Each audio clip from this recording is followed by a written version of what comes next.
India गठबंधन से हमको ऐसे लग रहा है कि इंडिया गठबंधन से अखिलेश जी बाहर होने जा रहे हैं, इसका कारण क्या है? इसका कारण ये है कि समाजवादी पार्टी के नेता हैं अखिलेश यादव जो है 2012 से 2017 तक थे मुख्यमंत्री, उन्होंने जातिगत जनगणना करवा के क्यों नौकरियों में आप लोग हिंदुओं को बांट रहे हैं? तो जो है भाई बता रहे हैं भाई देखिए भाजपा हिंदुत्ववादी पार्टी है, वो नहीं चाहती कि लोग हिंदू आपस में बटें, आप लोग बांटने का प्रयास क्यों कर रहे हैं बार बार? इससे हिंदू मजबूत होंगे कि बटेंगे? बटे तो जब जात व्यवस्था खत्म कर देंगे, जब आप लोग जो है अलग अलग जातियों की गणना करवा रहे हैं तो इससे हिंदू बटेंगे कि जुड़ेंगे? नहीं, जात कौन बनाएगी? जात कौन बनाया है? मैं आशीष कुमार।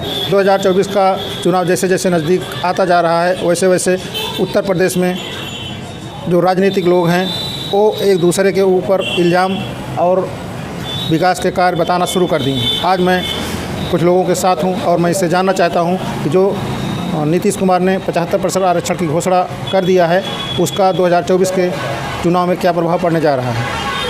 क्या प्रभाव पड़ने जा रहा है जो 75% नीतीश कुमार ने घोषणा किया है आरक्षण? निश्चित रूप से 2024 के चुनाव में इसका असर पड़ेगा, क्योंकि जितना आरक्षण ओबीसी को चाहिए उसकी जनसंख्या के अनुपात में ये आरक्षण अभी भी कम है। अभी जातिगत जनगणना जो बिहार ने जारी किया है उसमें 63% से ज़्यादा ओबीसी की जातियां आई और फिर भी इनको आरक्षण जो है पहले 27% दिया गया था और अभी 10% और दे रहे हैं। तो कुल मिलाकर के जो है निश्चित रूप से इसका असर तो आम जनमानस पे जो ओबीसी के लोग हैं जिसको इसका लाभ मिलना है इसका असर चुनाव पे पड़ेगा। लेकिन मैं ये जानना चाहता हूँ कि अभी तक मैं एक बार देख रहा था कि माननीय शरद यादव जी ने संसद में प्रश्न उठाया था कि जब 27% आरक्षण लागू नहीं हुआ था उसके पहले बैकवर्डों की संख्या बैकवर्डों की संख्या जो है वो एम्प्लॉई के रूप में ज़्यादा थी, कर्मचारी के रूप में ज़्यादा थी। लेकिन जब 27% आरक्षण लागू हुआ उसके बाद से जितना प्रतिशत 27% जो उनको मिलना चाहिए था लेकिन उनकी संख्या घट गई। कारण क्या हो सकता है? उसका कारण यही है कि राजनीतिक विद्वेष के कारण जो ये पार्टियां सेंट्रल गवर्नमेंट में रही हैं, चाहे वो बीजेपी रही हो चाहे वो कांग्रेस रही हो, कभी भी इन दोनों पार्टियों ने बैकवर्ड के साथ न्याय नहीं किया है और इनकी योग्यता की अनदेखी की गई है। अमित शाह ये कह रहे हैं कि जो 75% आरक्षण की बात कर रहे हैं उसमें जो जातिगत जनगणना हुई है उसमें जो मुसलमान हैं और जो यादव हैं उनकी संख्या ज़्यादा करके बताई गई है। क्या आपको भी ऐसा लगता है? जबकि 1931 के जनगणना में भी 14% से ऊपर यादवों को दिखाया गया था। आपको क्या लगता है? हमें तो बहुत तरस आता है अमित शाह जी के ऊपर। ये गृह मंत्री हैं और किस स्तर का बयान देते हैं। खुद तो आज तक जातिगत जनगणना का विरोध कर रहे हैं, उसके बाद अगर किसी राज्य ने जातिगत जनगणना कराई है और अपने प्रमाण दिए हैं तो उस पर ये प्रश्न चिन्ह लगा रहे हैं। अगर इनको इतना ही ज्ञान है तो ये जातिगत जनगणना पूरे हिंदुस्तान में क्यों नहीं कराते हैं और उसमें जो है सारी चीज़ें अपने आप क्लियर हो जाएंगी कि यादव कितने हैं, मुस्लिम कितने हैं, सवर्ण कितने हैं और एससी कितने हैं। नीतीश कुमार ने सदन में विवादित बयान दिया है, शायद आप सुने होंगे। उस बयान को लेके आपका क्या कहना है? सही बात तो ये है जिस प्रसंग में माननीय नीतीश कुमार जी ने ये बयान दिया है वो बिल्कुल सही है। स्त्रियों के जब तक जनसंख्या के विषय में ये बात आई है कि जनसंख्या नियंत्रण कैसे किया जाए उस प्रसंग में नीतीश जी ने ये बयान दिया है। और निश्चित रूप से जब तक साक्षरता स्त्रियों की नहीं बढ़ेगी, जागरूकता नहीं बढ़ेगी, तब तक जनसंख्या नियंत्रण नहीं किया जा सकता है। इन शब्दों से उनको बचना चाहिए था, ऐसा मेरा मानना है। नीतीश कुमार जो 75% आरक्षण की बात कर रहे हैं, क्या न्याय संगत लग रही है आपको? सबसे पहले तो मैं आपके चैनल की KNI को धन्यवाद देता हूं जो नीतीश जी के इस किए गए सराहनीय कार्य के ऊपर आप बात कर रहे हैं और निश्चित रूप से इसकी बात होनी चाहिए।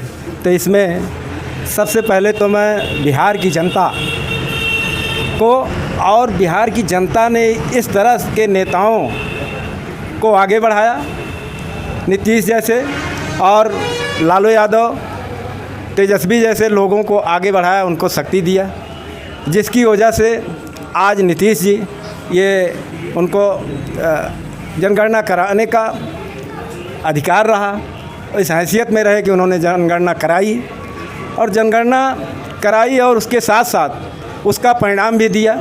उन्होंने जो हमेशा से पिछड़ी जात के लोगों को उपेक्षा हुई थी, उस पर उन्होंने ध्यान देते हुए उनके हक को, उनके अधिकार को देने का कार्य किया। इसके लिए लालू यादव और तेजस्वी नीतीश जी बहुत बहुत बधाई के पात्र हैं। उन्होंने ओबीसी को आरक्षण दे करके एक ऐसा महान कार्य किया है जिससे वो बीपी मंडल, बाबा साहब, पेरियार, इन सब की श्रेणी में आ गए और उनकी मैं समझता हूँ हमेशा पूजनीय होंगे, पूजा होगी। उन्होंने एक विवादित बयान भी दिया है, बयान शायद आप सुने होंगे, उस बयान को लेकर आपका क्या कहना है?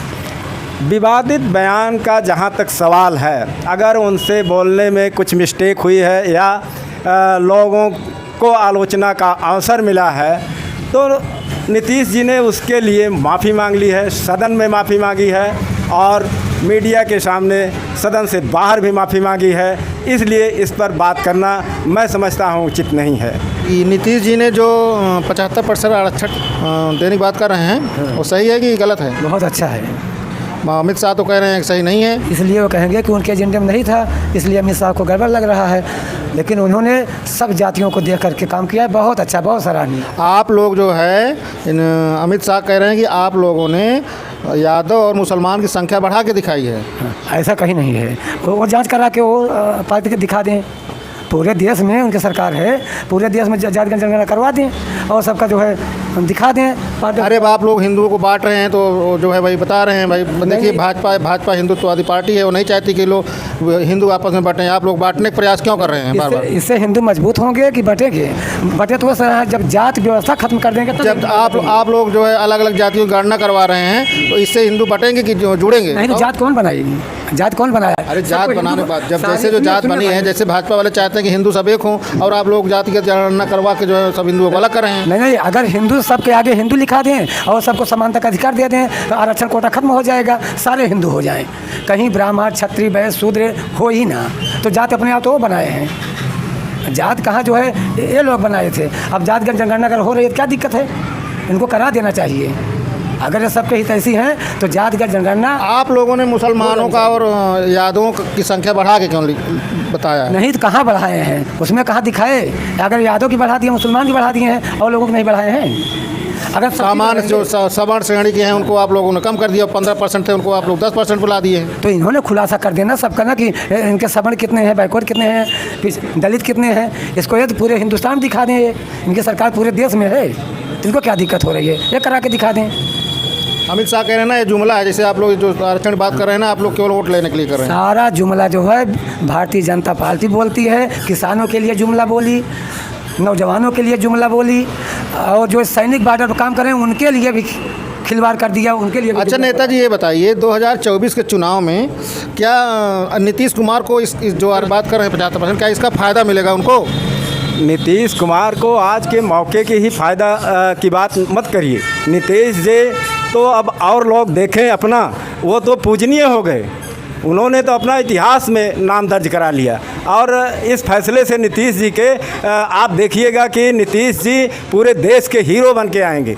नीतीश जी की कौन बात करेगा? रही बात जो अमित शाह कहते हैं और कोई कहता है जातीय जनगणना यादव या मुस्लिम की ज़्यादा कराई गई है, तो मैं कहता हूँ इनको अधिकार है, केंद्र में इनकी सरकार है, इन्होंने सही जनगणना क्यों करा ली। और सच्ची बात तो ये है कि बेईमान को बेईमान ही नज़र आते हैं। इन्होंने हमेशा बेईमानी की है पिछड़ों के साथ, इनकी जनसंख्या को छुपा के रखा है, इनकी जनसंख्या कभी सामने नहीं आने दिया है, इसलिए इनको वही नज़र आता है जो इन्होंने पहले किया है। बाकी तो जनसंख्या जो है जब कोई सरकार करवाई है तो वो निश्चित रूप से एकदम सही करवाई है, क्योंकि उनको मालूम है जो हमेशा से हकमारी करने वाले लोग इसकी आलोचना करेंगे। इसलिए मैं समझता हूँ जनगणना जो सही है, शायद उससे कुछ लोग छूट भले गए हों, लेकिन ज़्यादा बढ़ा करके कुछ करने का सवाल ही नहीं पैदा होता है। आप समाजवादी पार्टी के नेता हैं, अखिलेश यादव जो है वो 2012 से 2017 तक थे मुख्यमंत्री, उन्होंने जातिगत जनगणना करवा के क्यों नौकरियों में आरक्षण नहीं बढ़ाया? देखिए, हर चीज़ का समय होता है, समय के पहले कुछ नहीं हो सकता है।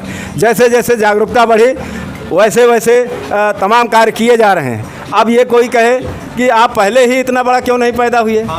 अरे जब हम पढ़े लिखे पैदा हुए, जानकारी हुई, अनुभव हुआ, तभी तो ऐसा करेंगे। जो कमी छूट गई थी, तमाम सारी कमियों को 5 साल में अखिलेश जी ने विकास की तरफ ध्यान दिया और उन्होंने किया भी और करना भी चाहते थे। लेकिन समय जब आया तो उसकी जो है बिहार से लेकर के यूपी अखिलेश तक सारे लोगों ने आवाज़ उठाई है और इस आवाज़ को उस बुलंदी तक ले जाएंगे कि ये लोग जो अभी तक झूठ बोले हैं, हमारी जनसंख्या को छिपाए हैं, हमारे साथ धोखा किए हैं, उसका पर्दाफाश ये लोग करेंगे और सबका अधिकार, सबको समान अवसर मिलने का, दिलवाने का कार्य करेंगे।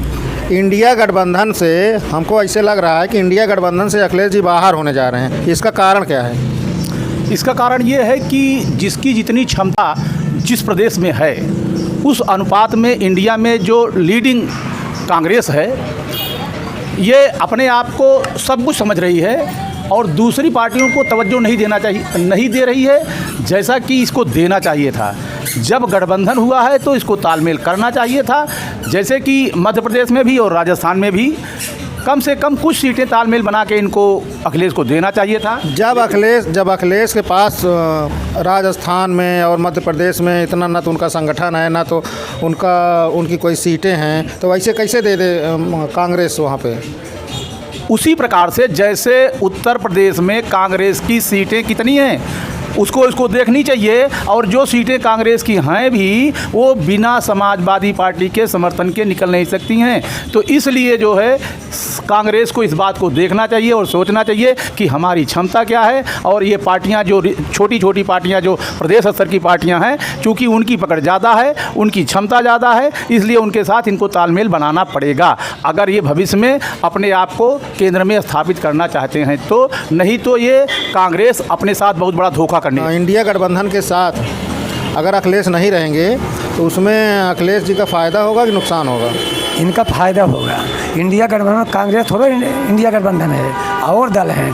कभी सुने होंगे, मैं नहीं जानता हूँ, लेकिन लोग बताते हैं कि उस समय कांग्रेस भी बाहर हो गई, तीसरा फ्रंट जो है सरकार बनाया था। तो इससे इंडिया गठबंधन में कांग्रेस ही मेन गठबंधन नहीं है। तो आप लोगों की निजी राय थे और हम ऐसे ही लगातार आपको ज़मीनी खबरों से अवगत कराते रहेंगे। आप देख रहे थे KBNI न्यूज़। नमस्कार।